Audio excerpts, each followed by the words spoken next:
अभी इधर कंगन का मैं एक फैमिली को मिलने वाला हूँ, वहां की एक बच्ची मुझे लिख रही है फेसबुक पे कि बहुत मन कर रहा है सुसाइड करने का। रीजन क्या है कि उसके घर में नया बच्चा आ चुका है, उसका छोटा भाई होगा कुछ, ये सारी कंसंट्रेशन घर की उसकी तरफ होगी, मुझे इग्नोर कर रहे हैं। तो इग्नोर नहीं करना बच्चों को। आपको रियलाइज नहीं, ये कौन सी बड़ी बात है, खा पी रहे, आ रहे हैं, जा रहे हैं, कपड़े मिल रहे, नहीं, उसके साथ इंटरेक्ट करना, उसको कॉन्फिडेंस देना। और बच्चों को कंपेयर मत करो।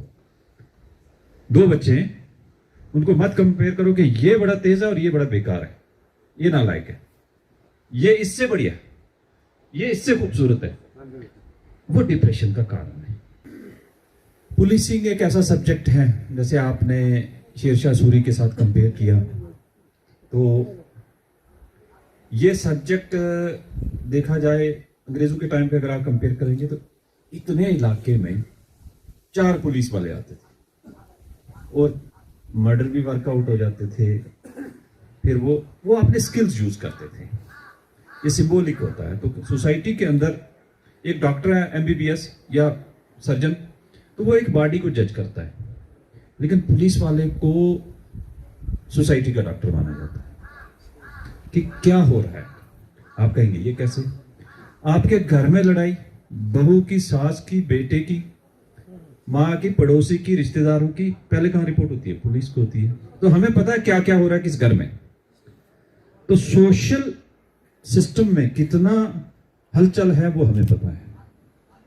तो इसके लिए जो आपने कहा कि पहले एड्रेस कर लें बुजुर्ग बैठ के, मोहल्ला कमेटी, तो आप जितनी बीट्स हैं या जितने वार्ड्स हैं, तो वहां सीनियर्स की एक कमेटी बना दो, यही नाम दे दें 10 बंदे के, भाई ये मोअज़्ज़ज़ शहरी अगर फैसला कर देंगे और हमें इन पे एतमाद है तो हम इस इश्यू को रिजॉल्व करके एफआईआर नहीं लगाएंगे।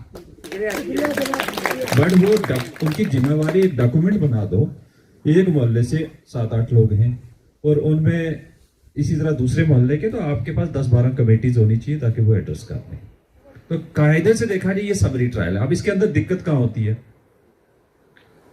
कि पिछले दिनों में शोहामा साइड से उधर एक फैसला करवा दिया कमेटी ने बैठ के।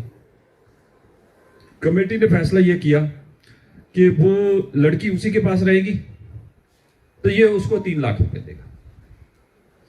अब फिर वो कहा जी हमारा फैसला हो गया, तो बीच में सिफारिश पुलिस, तो मैंने कहा वो तो ठीक है, मेरा जो as a police officer question बनता है कि बच्ची की एज क्या है? उसकी एज है 15 साल, ठीक है। तो भाई साहब मैंने कहा ऐसी कमेटी का कोई फायदा नहीं है। नहीं जनाब, हो गया फैसला, मान गया। उनके ऐसे नहीं है, आप किसी बच्चे की लाइफ स्पाइल कर रहे हैं, ठीक है ना। तो ये चीजें आपको भी पता, कमेटी को पता होना चाहिए कि 18 साल से नीचे किसी बच्ची का मामला होगा वो तय नहीं करना है। उसको बोलो कि भाई साहब ये क्लैरिटी आप जाओ थाने में, इसमें उसका मेडिकल होना है। पॉक्स अगर आपने केस छुपाया तो पॉक्सो एक्ट के तहत आप भी अंदर जाएंगे और उसको इंसाफ भी नहीं मिलेगा। तो कमेटी के लिए कानून जानना, चंद चीजों का, इतना नहीं कि वो पूरा कोर्ट की जजमेंट जानेगा, पर चंद चीजों का ध्यान रखा जाए उस कमेटी को कि 18 साल से नीचे वाले मामले में अगर किडनैपिंग हो गई और उसके बाद रेप के सिचुएशन है तो फिर मेडिकल करवाना, फिर कोर्ट में जाएगा। नहीं तो आप बात छुपा रहे तो ऐसे हो रहा है। सफा आपने कहा मर्डर वर्कआउट करने की, उससे पहले मैं थोड़ा सा लाइटर बोर्ड में सुनाता हूं कि पुलिस ऑफिसर का एक्सपीरियंस होना बहुत जरूरी है कि वर्कआउट कैसे करना है। जरूरी नहीं कि हर बार मार पटाई होगी होगा। तो मैंने एक हमारे बड़े मशहूर शमशेर सिंह परिहार साहब, एसपी साहब रिटायर्ड, तो उन्होंने चंद चीजें बताई थी। तो मैंने 2 मर्डर केस वर्कआउट किए थे। वो पता था उसने, लेकिन वो बोल नहीं रहा था। तो उसको क्या किया कि 2-3 सिपाहियों ने बाजू से टांग से पकड़ा, तो उसके घुटनों निकाले, ठीक है, गुदगुदी है, ठीक है। 2 लड़कों ने निकाले, 5 मिनट, वो खुद बोल गया जनाब मैं बताऊंगा, छोड़ दो। कोई बड़ी टेक्निक नहीं अप्लाई की, उसने सारा बताया कहां से वेपन है, कहां रखा, सब कुछ हो गया। एक केस में हमने उसको 1 दिन खाना नहीं दिया, 1.5 दिन, फिर उसके बाद दही खिलाया और उसको नींद नहीं करने दी। फिर उसने कहा मुझे सोने दो, मैं सब बता दूंगा। तो वो जो इंटरोगेशन टेक्निक्स है ना पुराने टाइम की, वो आजकल नए ऑफिसर्स को पता नहीं चल रही। मार पटाई नहीं करनी है, आपको माहौल देखना है। तो यहाँ क्या हुआ गांधरबल में कि जैसे सफापुरा में एक मर्डर हुआ पहले, फिर सैपुरा में और फिर कंगन में हुआ। तो सफापुरा वाले मर्डर में ऑलमोस्ट घर वालों ने छुपा दिया था। वो कह रहे थे, मुझे अप्रोच यही कर रहे थे, जनाब बिना पोस्टमार्टम के ले जाएंगे, लड़की बाथरूम में स्लिप हुई, एक्सीडेंट को लग गई तो उसको। तो फिर SHO ने फोन किया, सर ये ऐसे। मैंने कहा नहीं, पहले इनको पूछो कि उसकी एज क्या है। बोले 28 साल। शादी को कितने साल हो गए? बोले जी इसकी शादी को हो गए 5 साल। तो मैंने कहा सवाल नहीं पैदा होता, उसको पोस्टमार्टम करवाएंगे फिर उसके बाद देखेंगे। तो फिर बहुत उन्होंने प्रेशर डाला, फिर वो बॉडी लेके भागने लगे। बट जैसा हॉस्पिटल पहुंचे, फिर जैसी सिचुएशन खुलने लगी, पता चला उसके ब्लीडिंग है, उनके घर में बाथरूम वॉश किया है, बेड में चादरें वदरें सब कुछ, वो मोटरसाइकिल वो धोया, ये किया वो किया, तो वो सारी चीजें, तो वो छुपाने वाली बात नहीं करनी है, ठीक है ना। अब हो गया वर्कआउट जैसा, लेकिन उसके उस घर का माहौल कोई आपने भी आज जाके नहीं देखा होगा कि आज क्या है और उससे पहले क्या माहौल था। तो ये समझना है कि रात के 1 बजे हस्बैंड नहीं वाइफ के साथ जा रहा है, उसका जीजा उसकी वाइफ को लेके जा रहा है रात के 1 बजे हॉस्पिटल।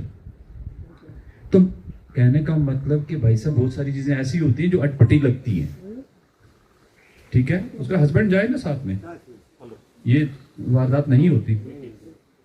तो वारदात हो गई, अब वो लड़का भी जेल में है, लड़की मर गई है, 2 घर तो बर्बाद हो ही गए, उसके छोटे छोटे 2 बच्चे है ना, उस लड़की के छोटे छोटे 2 बच्चे। हाँ, तो माली हालत इतनी अच्छी नहीं है, एक कमरा है। इसी तरह ये जो सैपुरा का केस है, उसमें घर का माहौल बिल्कुल खराब। कौन कितने बजे आता है कोई नहीं पूछता, वाइफ कितने बजे आती है, हस्बैंड कितने बजे आता है, बड़ी बेटी कब आती है, कोई नहीं पूछता है। अब वो जब डायरी निकाल के देख रहे हैं, तो उसमें कल हमने एक काफी लेक्चर करवाया कि मेंटल हेल्थ नहीं हम स्टडी कर रहे हैं। हम कह रहे हैं कि या तो किसी को हम कहते हैं ये पागल है, या हम कहेंगे ये मकरा है, ये जानबूझ के कर रहा है। लेकिन बच्चों का मेंटल स्टेट स्टडी करना बहुत जरूरी है कि वो उस बंदे की बड़ी बेटी स्कूल छोड़ के अचानक से हर चीज दिन की जो है डायरी में कैसे लिख रही है, और उसने ब्लड से अपने डायरी में लिखा हुआ है, ठीक है। तो वो डिप्रेशन की मरीज है, उसने छोटी सी सिचुएशन पर डंडा मारा, छोटी सिस्टर मार दी। इसी तरह बहुत सारे केसेस आ रहे हैं कि जहां वो खुल के मां बाप के साथ बोल नहीं रहे बच्चे। तो अहम चीज ये है कि अपने बच्चों के साथ खुल के एज फ्रेंड, आप जो मार पटाई वाला है ना, डराना धमका बच्चे का 10 साल से ऊपर मत करें।